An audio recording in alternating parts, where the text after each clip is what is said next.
This is Pete Winters with Pete's Professional Guide Service on Table Rock Lake, and what I'm going to do, I'm going to show you a couple ways to hook up your point one to get it working right on your Lowrance.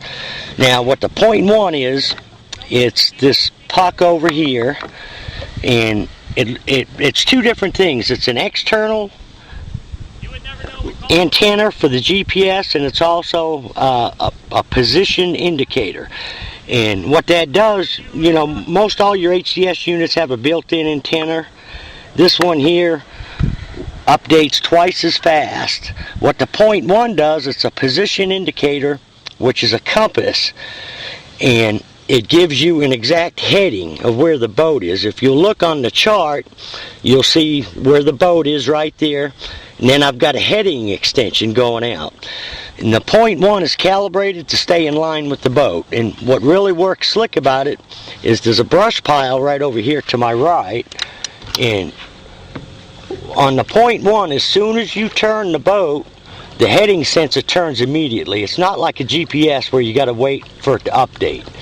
So basically what you do is you line your boat, line that blue mark, which is your heading sensor, till you get right in front of the brush pile. Well, then I know that brush pile is dead ahead of the boat. And I've got my range rings set right here. These are at 100-foot intervals. So from the boat out to the first ring is 100 foot. So I know that brush pile is 50 foot right in front of the boat. Now, the way to set all this up is you just go to menu, and over here to chart options. One of the first things you want to do, and it'll have your orientation.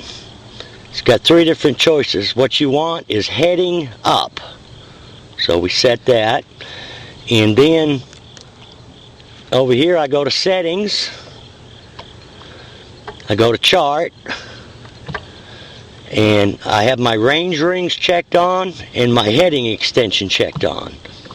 That's all you have to do there. Now, there's one other thing you have to do, is you have to tell the unit to run off of that point one. So go to settings, go to network, then I'm going to go to data sources. Okay, then I'm going to go to GPS, then I'm going to hit all data. Okay, and what that does, it's going to give me the options of where I want to get my GPS data. Now, I've got it checked on, point one for the bow. If you'll notice, I have a point one on the stern also. And then you can also run off the antenna that's in the unit. But the reason I run two antennas is I want my, 2 point ones, is I have one up on the front, so when I'm fishing, I've got it as close to my transducer as possible. The other one I have on the back of the boat is close to the transducer for the units on the console. That way, when you're vertical fishing or trying to find a brush pile, if you've got your point one in the back of the boat, you know, in a 21-foot boat, you can be 20 foot off of the piece of structure that you're trying to fish.